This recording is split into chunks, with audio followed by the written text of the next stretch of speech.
Hi everyone, జై Janasena. Gopalakrishna logs కి స్వాగతం. పవన్ కళ్యాణ్ తను ఉన్నా లేకున్నా జనసేన పార్టీ సిద్ధాంతాలు, తన భావజాలం సమాజాన్ని ముందుకు నడిపించాలనుకుంటారు పవన్ కళ్యాణ్ గారు.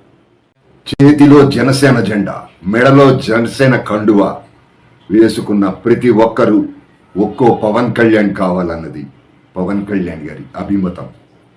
కానీ మనమంతా పవన్ కళ్యాణ్ గారి లాగా ఉండలేం. దానిలో ఒక 10వ వంతైనా మనం పవన్ కళ్యాణ్ గారి భావజాలాన్ని అర్థం చేసుకుని ప్రయాణం చేయగలిగితేనే జనసేనలో ఉండగలం. నేను ఇప్పటి వరకు చూసిన రాజకీయ నాయకులు చాలామంది, అందరూ అని కాదు కానీ చాలామంది ఎలా ఉంటారంటే, మంత్రి పదవి అంటే తన ఆస్తుల్ని కూడబెట్టుకోవటం కోసం, లేదా తన వ్యాపారాన్ని కాపాడుకోవటం కోసం, వ్యాపారాన్ని అభివృద్ధి చేసుకోవటం కోసం, మరింత అక్రమంగా సంపాదించడం కోసం మంత్రి పదవులు ఆశిస్తారు. తన మంత్రిత్వ శాఖకు కేటాయించిన నిధుల్లో ఒక భాగం వెనక్కి నొక్కేస్తారు, కొంత భాగాన్ని ప్రజలకు చేరవేస్తారు. కమిషన్లు ఉంటాయి, వీటి కోసమే మంత్రి పదవిని ఆశిస్తారు. ఈ అక్రమ సంపాదన నాయకులను బట్టి 60-40, 40-60% ఉంటాయి. ఎంతో కొంత వెనకేసుకునే మిగిలింది ప్రజల అవసరాలకు ఉపయోగిస్తారు. ఇలా స్వార్థపూరిత రాజకీయాల కోసం మంత్రి పదవులు ఆశించి వచ్చేవాళ్ళు చాలామందే ఉన్నారు ఈ రోజుల్లో. ఎన్నికలప్పుడు అలవి కాని వాగ్దానాలు ఇచ్చేస్తారు, తర్వాత కనపడరు. అందరు మంత్రులు అలా ఉంటారన్నది నా ఉద్దేశం కాదు. చాలా వరకు మంత్రులంతా అలాగే ఉంటారు. వీళ్ళంతా ఒక రకం రాజకీయ నాయకులు, పదవులు ఆశించేవాళ్ళు. రెండో రకం రాజకీయ నాయకులు ఎందుకు వస్తారంటే, ప్రజాసేవ. రాజకీయం అంటే ప్రజాసేవ అని చెప్పి రాజకీయాల్లోకి వస్తారు. ప్రభుత్వం నుంచి వచ్చే ప్రతి పైసా రూపాయి ప్రజలకు లెక్క చెప్పాలన్న ఉద్దేశంతో ఉంటారు. ప్రజలకు జవాబుదారీతనంగా ఉంటారు వాళ్ళు. వాళ్ళతోనే సమాజానికి ఉపయోగం. వాళ్ళు నీతివంతమైన రాజకీయ నాయకులు, దానికే స్టిక్ అయి ఉంటారు. ఇప్పుడు రీసెంట్గా ఒక కొత్త నాయకుడు వచ్చారు. ఆయన ఎలాంటి వాడంటే, తన మంత్రిత్వ శాఖకు ప్రభుత్వం నుంచి ఖజానా నుంచి వచ్చే నిధులు కాకుండా తన సొంత కష్టార్జితం నుంచి డబ్బుని ప్రభుత్వ ఖజానాకి జమ చేయటం. ప్రభుత్వ ఖజానా అంటే పబ్లిక్ ఎడుతుంది, ఆ మనీ అంతా ఖర్చు చేస్తున్నారు. ఎప్పుడైనా మనం చూసామా, విన్నామా? విచిత్రంగా లేదు. భవిష్యత్తులో అయినా ఇలాంటి నాయకుడిని మరొకరిని చూడగలమా మనం? ఆయన ఎవరో మీకు ఇప్పటికే తెలిసి ఉండాలి. ఆయనే జనసేన వ్యవస్థాపక అధ్యక్షులు, జనసేనాని, ఆంధ్రప్రదేశ్ ఉప ముఖ్యమంత్రి శ్రీ కొణిదెల పవన్ కళ్యాణ్ గారు వరద బాధితుల సహాయార్థం 6 కోట్ల రూపాయలు, ఆంధ్రప్రదేశ్ ముఖ్యమంత్రి సహాయ నిధికి 1 కోటి రూపాయలు, తెలంగాణ రాష్ట్ర ముఖ్యమంత్రి సహాయ నిధికి 1 కోటి రూపాయలు, ఆంధ్రప్రదేశ్ గ్రామ పంచాయతీలు 400కి గాను ఒక్కో పంచాయతీకి కలిపి 1,00,000 రూపాయలు చొప్పున 4 కోట్ల రూపాయలు, మొత్తం 6 కోట్ల రూపాయలు తన సొంత డబ్బుని ప్రభుత్వ ఖజానాకి జమ చేశారు పవన్ కళ్యాణ్ గారు.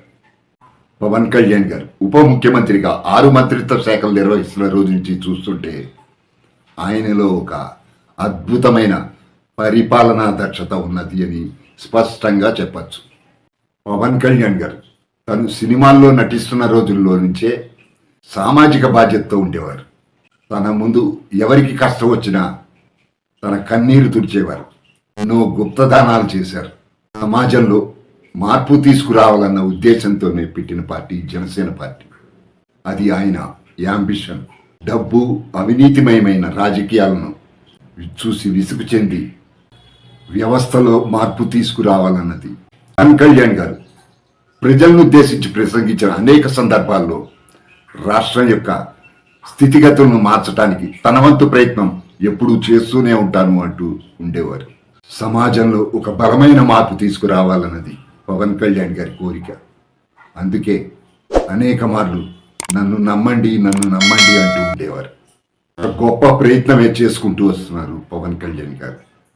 పవన్ కళ్యాణ్ గారు ఎప్పుడు ముందు తను నడిచి చూపిస్తారు. మొదటిగా పవన్ కళ్యాణ్ గారు చనిపోయిన కౌలు రైతు కుటుంబాలకు తన సొంత కష్టార్జితాన్ని ఆర్థిక సాయం చేశారు. అది స్ఫూర్తిగా తీసుకుని జనశ్రేణులు తమకు శక్తి మేరకు సేవా కార్యక్రమాలు, ఆర్థిక సాయం చేయటం మొదలెట్టారు. అది ఒక శుభ పరిణామం రాష్ట్ర ప్రజానీకానికి.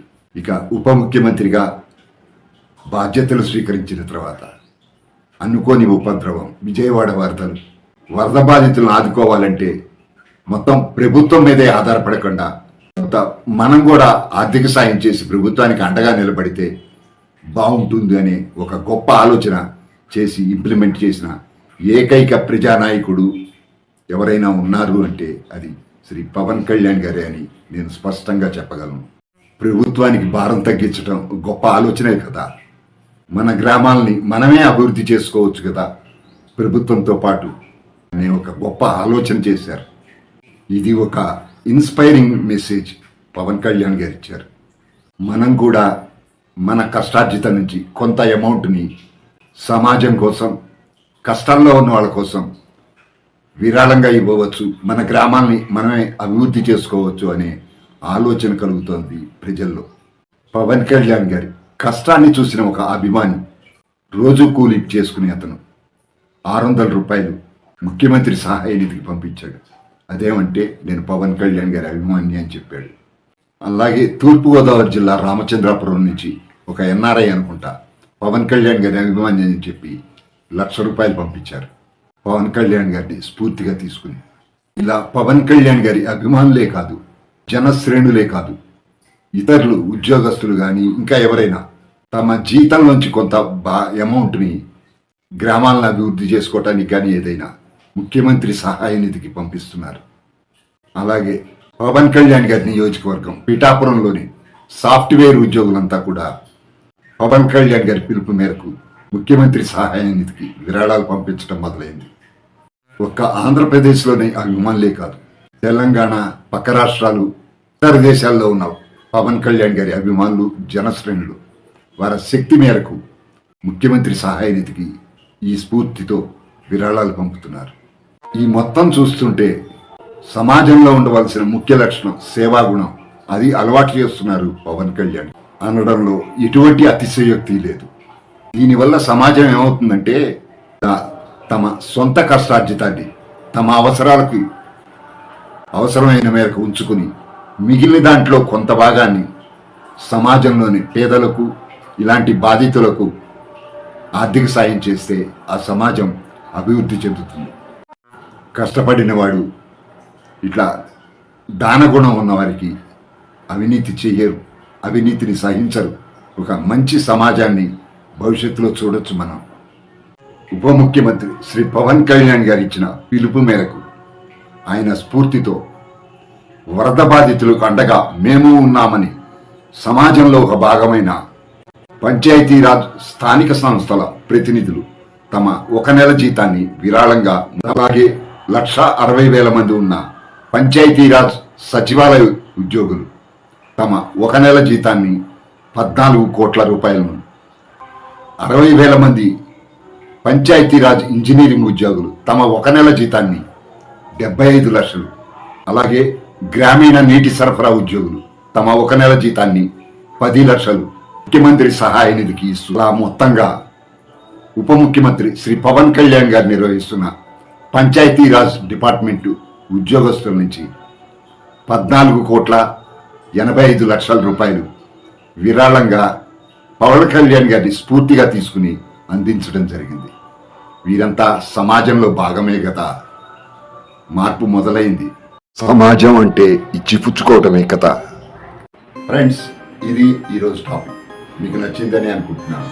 నచ్చిన వాళ్ళు లైక్ చేయండి, నచ్చిన వాళ్ళు డిస్లైక్ చేయండి. లైక్ మాత్రం చేయండి, షేర్ చేయండి.